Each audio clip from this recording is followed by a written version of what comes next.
Hi, ഞാൻ Sai Payyanur, സൈക്കോളജിസ്റ്റാണ്.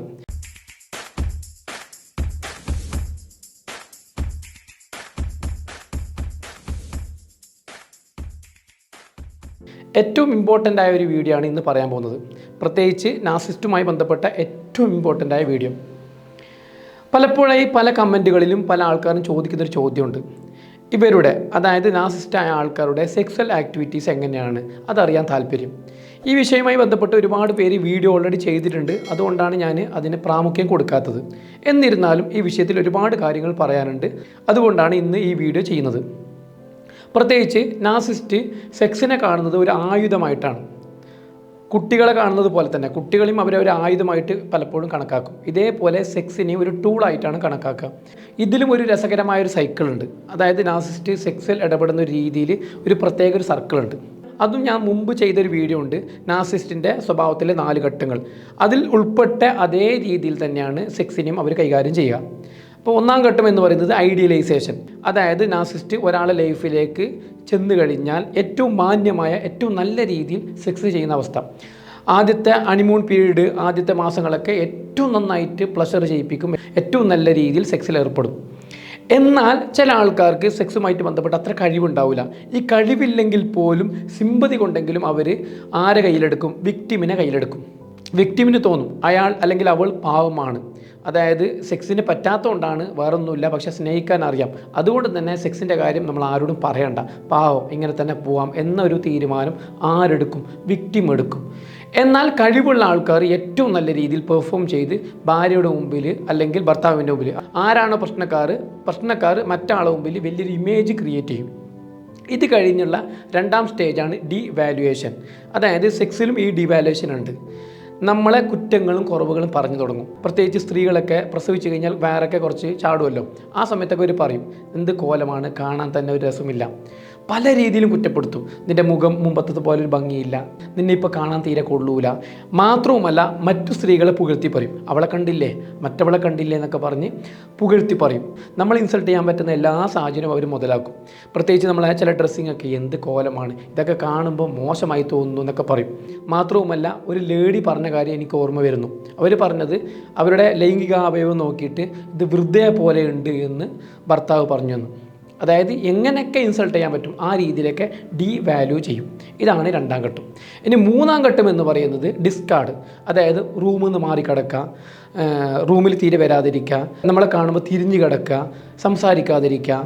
Message, മുമ്പ് വളരെയധികം റൊമാൻറ്റിക് സംസാരിച്ചിരുന്ന ആൾ ഇപ്പോൾ തീരെ റൊമാൻറ്റിക്കായി സംസാരിക്കാതിരിക്കുക. കുട്ടികളെ റൂമിൽ കിടത്തുക. അതായത് കുട്ടികളെ റൂമിൽ കിടത്തി കഴിഞ്ഞാൽ പിന്നെ ഈ സ്ത്രീക്ക് അല്ലെങ്കിൽ ആർക്കാണോ വിക്ടിം അവർക്ക് ഇടപെടാൻ അവസരം ഉണ്ടാവില്ലല്ലോ. എന്തിന് ചില ആൾക്കാർ അമ്മമാരെ വരെ സ്വന്തം റൂമിൽ കിടത്തുന്ന അവസ്ഥ വരെ കണ്ടിട്ടുണ്ട്. അപ്പോൾ ആക്ച്വലി എല്ലാ രീതിയിലും ഈ പെണ്ണിന് അല്ലെങ്കിൽ വിക്ടിമായ വിക്ടിം ചിലപ്പോൾ പെണ്ണാവണമെന്നില്ല, ആണാണെങ്കിലും ആരാണ് വിക്ടിമിന്, ഈ വിക്ടിമിനെ പരിപൂർണമായിട്ടും സെക്സിൽ നിന്ന് മാറ്റി നിർത്തുന്ന അവസ്ഥ. അപ്പോൾ 4-ാം ഘട്ടം എന്ന് പറയുന്നത് ഇപ്പോൾ പെണ്ണ് തീരുമാനിച്ച് അങ്ങനെയാണെങ്കിൽ അങ്ങനെ, ഇനി ജീവിതത്തിൽ സെക്സ് വേണ്ട, ഞാൻ എൻ്റെ ലൈഫായിട്ട് പോവാം എന്ന് തീരുമാനിച്ചു കഴിഞ്ഞാൽ വീണ്ടും ഹൂവറിങ്, വീണ്ടും പഴയ പോലെ തന്നെ സെക്സിലേക്ക് പോകുന്ന അവസ്ഥ. അതായത് ആദ്യമുള്ള ആ ഒരു ഇഷ്ടം കാണിക്കുന്ന അവസ്ഥ. ഇതിങ്ങനെ മറിഞ്ഞുകൊണ്ടേയിരിക്കും. മാത്രവുമല്ല സെക്സിനെ അവർ ആയുധമായിട്ടാണ് കാണുന്നതെന്ന് ഞാൻ നേരത്തെ പറഞ്ഞു, ടൂളായിട്ട്. ഇനി ഇവർ സെക്സിനെ ടൂളായിട്ട് ഉപയോഗിക്കുന്ന 2 രീതി പറഞ്ഞുതരാം. പ്രത്യേകിച്ച് നമ്മളുമായിട്ട് നല്ല തർക്കം ഉണ്ടായി, ആർഗ്യുമെൻ്റ് ഉണ്ടായി, അടിയുണ്ടായി, ഫൈറ്റൊക്കെ ഉണ്ടായതിന് ശേഷം അവർ സെക്സിനെ ചോദിക്കും. അപ്പോൾ നമ്മൾ തന്നെ അത്ഭുതപ്പെടും, എന്തൊക്കെ ഇവിടെ നടന്നേ, ഇതൊന്നും മറന്നോ ഇയാൾക്ക്?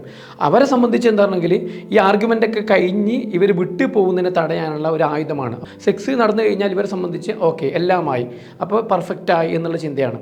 എന്നാൽ വിക്ടിമിനെ സംബന്ധിച്ച് വിക്ടിമിന് ഈ പ്രശ്നങ്ങളൊക്കെ ഒന്ന് ഒതുക്കണമെന്നും ഇയാളുമായിട്ട് കണക്ട് ചെയ്യണമെന്നൊരു ആഗ്രഹം ഉണ്ടാവും. അതുകൊണ്ട് വഴങ്ങുകയും ചെയ്യും. അപ്പോൾ ആ ഇൻറ്റിമസി ഇങ്ങനെ ക്രിയേറ്റ് ചെയ്യുകയും ചെയ്യും. അതായത് ഫൈറ്റ് സെക്സ് ഇങ്ങനെ അവസ്ഥയിലേക്ക് നിരന്തരം പോകും. എന്നാൽ ഒരു ഘട്ടം കഴിയുമ്പോൾ ഇവരെന്ത് ചെയ്യും? ഇവർ അടുത്തൊരു തന്ത്രം ഉപയോഗിക്കും. ഇവർ കംപ്ലീറ്റ്ലി ഡിറ്റാച്ച് ചെയ്യും. ഡിറ്റാച്ച് ചെയ്യുന്ന പറഞ്ഞാൽ തീരെ സെക്സുമായിട്ട് ബന്ധപ്പെടാത്ത അവസ്ഥ, നമ്മളെ അടുപ്പിക്കില്ല, നമ്മളെ മാറ്റി നിർത്തും, എല്ലാം കൊണ്ട് മാറ്റി നിർത്തും. ചിലപ്പോൾ ആ സമയത്ത് അവർക്ക് വേറെ സപ്ലൈ കിട്ടിയിട്ടുണ്ടാവും, വേറെ ആൾക്കാരുമായിട്ട് മെസ്സേജ് ചെയ്യാനും ചാറ്റ് ചെയ്യാനൊക്കെ അവസരം കിട്ടിയിട്ടുണ്ടാവും. എന്നിരുന്നാലും നമ്മളായിട്ട് ഡിറ്റാച്ച് ചെയ്യും. ഈ ഡിറ്റാച്ച് ചെയ്യുന്ന സമയത്ത് നമ്മൾ എന്ത് ചെയ്യും? നമ്മളെ സംബന്ധിച്ച് നമ്മൾ മനുഷ്യരാണ്, നമ്മൾ അവരെ പിന്നാലെ പോകും. കാരണം സെക്സ് എന്ന് പറയുന്നത് ബേസിക് നീഡാണ്. ഫുഡ്, ഷെൽട്ടർ പോലെ ഏറ്റവും പ്രധാനപ്പെട്ട ഒരു ആവശ്യമുള്ള കാര്യമാണ്. അപ്പോൾ നമ്മളെ പിന്നാലെ പോകും. പിന്നാലെ പോകുന്ന സമയത്ത് ഇവർ പറയുന്ന വാക്കുകളാണ് ഏറ്റവും കടും വാക്ക്. എന്തൊക്കെയാണ് പറയാം? നിനക്ക് കാമഭ്രാന്താണ്, നിനക്ക് അങ്ങനെയാണ്, നിനക്ക് കഴപ്പാണ്, നീ എന്താണ്, നിനക്ക് മനസ്സിലായില്ല, മോശക്കാരിയാണെന്നൊക്കെ പറഞ്ഞ് എല്ലാവരും മുമ്പിലും പരത്തും. അതായത് ഇവൾക്ക് ഇതന്നെയാണ് ആഗ്രഹം, ഇവൾക്ക് എത്ര കിട്ടിയാലും മതിയാവുന്നില്ല, ഇവൾക്ക് എന്തോ പ്രശ്നമുണ്ട്, ഇവൾക്ക് സെക്സ്വൽ ഡിസോർഡർ ഉണ്ട്, അല്ലെങ്കിൽ ഇവനൊരു സെക്സ്വൽ ഡിസോർഡർ ഉണ്ട്, ആ പറഞ്ഞ് പരത്തും. അപ്പോൾ നമുക്ക് തന്നെ ഇൻസൾട്ടിങ് ആവും. പിന്നെ നമുക്ക് തന്നെ ഒരു അറപ്പും വെറുപ്പാവും. ചുരുക്കി പറഞ്ഞു കഴിഞ്ഞാൽ ചില വിക്ടിംസിനെങ്കിലും എന്താവും? സെക്സ് തന്നെ ഒരു ഭീകരമായ ഓർമ്മയായിരിക്കും. അതായത് അവർക്ക് ഒരു പേടിയുള്ള ഓർമ്മയായിരിക്കും. ചില ആൾക്കാർ ഇതിൽ അഡിക്റ്റ് ആവും. എങ്ങനെ അഡിക്റ്റ് ആവും എന്ന് പറഞ്ഞാൽ, ഇവരെ സെക്സ്വൽ ആക്ട് എന്ന് പറയുന്നത്, ഇവർ സെക്സ്വലായിട്ട് ഇടപെടുന്ന രീതി എന്ന് പറയുന്നത് സാധാരണ ഒരു വ്യക്തിൻ്റെ രീതി ആയിരിക്കില്ല, അസാധാരണമായ രീതിയായിരിക്കും. മെസോക്കിസം, സാഡിസൊക്കെ ഉണ്ടാവും. സാഡിസം എന്ന് പറയുന്നത് ഉപദ്രവിച്ചിട്ട് അതിൽ സെക്സ്വൽ പ്ലഷർ കണ്ടെത്തുന്നതാണ്. മെസോക്കിസം എന്ന് പറയുമ്പോൾ സ്വയം ഉപദ്രവിച്ചിട്ട് സ്വയം ഒരു ബുദ്ധിമുട്ടുണ്ടാക്കിയിട്ട് പ്ലഷർ കണ്ടെത്തുന്ന അവസ്ഥ. ഇതൊക്കെ ചെയ്യും. പല രീതിയിലും വൃത്തികെട്ട രീതിയിലും സെക്സ്വൽ ആക്ടിന് നിർബന്ധിക്കും. പ്രധാനമായിട്ടൊരു പോയിന്റ് ഇവിടെ പറയാനുള്ളത്, ഇവർ വിക്ടിമിൻ്റെ എന്തെങ്കിലും വീക്ക് പോയിന്റ് കണ്ടെത്തും. അതായത് വിക്ടിമിന് ഇഷ്ടമില്ലാത്ത ഒരു സെക്സ്വൽ ആക്ട് കണ്ടെത്തും, അത് ചെയ്യാൻ നിർബന്ധിക്കും. അത് തന്നെ നിരന്തരം ചെയ്യാൻ നിർബന്ധിക്കും. അപ്പോൾ നമുക്കൊരു ഓക്കേഡ്നെസ്, ഒരു വല്ലായ്മ, ഒരു ഫ്രസ്ട്രേഷനൊക്കെ തോന്നും. ഈ ഫ്രസ്ട്രേഷൻ കാണുമ്പോൾ നമ്മുടെ ആ ഒരു ബുദ്ധിമുട്ട്, നിസ്സഹായ അവസ്ഥ, നമ്മുടെ സങ്കടം, നമ്മുടെ ഇറിറ്റേഷൻ, ഇത് കാണുമ്പോൾ അതിലും ഒരു സന്തോഷം കണ്ടെത്താൻ ഇവർക്ക് പറ്റും. മനസ്സിലായല്ലോ? അപ്പോൾ ചുരുക്കി പറഞ്ഞു കഴിഞ്ഞാൽ ഇവർ സെക്സ് എന്ന് പറയുന്നത് ഒരു ആയുധമായിട്ടാണ് കാണുക, വിക്ടിമിനെ പിടിച്ചു നിർത്താനും നമ്മുടെ വലയിലാക്കാൻ വേണ്ടിയിട്ട്. അപ്പോൾ വിക്ടിമിന് ചില സമയത്ത് നിഷേധിച്ചുകൊണ്ട് കൺട്രോൾ ചെയ്യും, ചില സമയത്ത് അമിതമായി കൊടുത്തുകൊണ്ട് കൺട്രോൾ ചെയ്യും, ചില സമയത്ത് ആർഗ്യുമെൻ്റ് ചെയ്ത് പ്രശ്നം ഉണ്ടാക്കിയിട്ട് അവിടെ അത് ഉപയോഗപ്പെടുത്തും. അങ്ങനെ പല രീതിയിലായിരിക്കും ഇത് ചെയ്യാം. ഇനി ഏറ്റവും ഇതിൽ ബാധിക്കുന്നൊരു വിഷയം എന്ന് പറയുന്നത്, വിക്ടിം ഒരു ഘട്ടം കഴിഞ്ഞ് ഇതൊക്കെ തിരിച്ചറിഞ്ഞ് അങ്ങനെ അവസാനം ആ ബന്ധം ഡിവോഴ്സ് ആയി എന്ന് വെക്കാം. അങ്ങനെ ഇരിക്കുന്ന സാഹചര്യത്തിൽ ഈ വിക്ടിം മറ്റൊരാളെ കല്യാണം കഴിച്ച് കഴിഞ്ഞാലും ഇവർക്ക് ഈ സെക്സ്വൽ ഡിസോർഡർ ഉണ്ടാവും. കാരണം എന്ന് പറഞ്ഞാൽ ഇവർക്ക് മറ്റൊരാളായിട്ട് പെട്ടെന്ന് പൊരുത്തപ്പെടാനോ മറ്റൊരാളിൽ നിന്ന് സെക്സ്വൽ പ്ലഷർ കിട്ടാനോ പെട്ടെന്ന് പറ്റൂല. ഇയാളിൽ നിന്ന് കിട്ടുന്ന സെക്സ്വൽ പ്ലഷർ, അതായത് ഒരു കുത്തഴിഞ്ഞ രീതിയിലുള്ള സെക്സ്വൽ പ്ലഷറാണ് കിട്ടിയിട്ടുള്ളത്. അപ്പോൾ അതുപോലെ കിട്ടാതെ ഒരു ഓർഗനൈസറായ ഒരു സെക്സ്വൽ പ്ലഷറിന് ഇവരെ തൃപ്തിപ്പെടുത്താൻ പറ്റൂല എന്നർത്ഥം.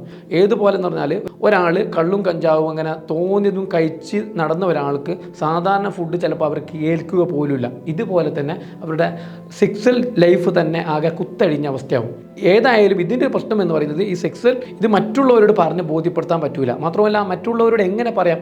മാതാപിതാക്കളോടോ ഏറ്റവും വേണ്ടപ്പെട്ടവരോട് ഇത് തുറന്ന് പറയാനും പറ്റൂല. ഇത് ആർക്കറിയാം? ഇത് നാർസിസിസ്റ്റിനറിയാം. ഞാൻ ഇങ്ങനെയൊക്കെ ചെയ്തു കഴിഞ്ഞാലും ഇവൾ ആരോടും പറയാൻ പോകുന്നില്ല, അല്ലെങ്കിൽ ഇവൻ ആരോടും പറയാൻ പോകുന്നില്ല എന്ന ചിന്ത ഇവർക്ക് ഒരു പവർ കൂട്ടും. ഏതായാലും ഇത്തരം ഒരു വിഷയം വരുമ്പോൾ നിങ്ങൾ ഒരു തെറാപ്പിസ്റ്റിനെ കണ്ട് കൃത്യമായിട്ട് അവതരിപ്പിച്ച് ഇതിൽ നിന്നൊരു പരിഹാരം കണ്ടെത്താൻ സാധിക്കണം. മാത്രവുമല്ല തെറാപ്പിസ്റ്റിൻ്റെ സപ്പോർട്ടോടുകൂടിയോ നമ്മുടെ വേണ്ടപ്പെട്ട നമ്മളെ മനസ്സിലാക്കുന്ന ആൾക്കാരുടെ സപ്പോർട്ടോടുകൂടിയോ ഇത് നമ്മളെ കുടുംബക്കാരൊക്കെ അറിയിച്ച് പരിഹാരം കാണണം. അത്തരം ബന്ധത്തിൽ നിന്ന് തുടരുക എന്നുള്ളത് എളുപ്പമല്ല. അത്തരം ബന്ധത്തിൽ തുടർന്നു കഴിഞ്ഞാൽ നിങ്ങളൊരു മാനസിക രോഗിയായിട്ട് മാറും. അതുകൊണ്ട് തന്നെ ഇക്കാര്യം വളരെ ശ്രദ്ധയോടെ തന്നെ കൈകാര്യം ചെയ്യുക. വീണ്ടും കാണാം. നന്ദി.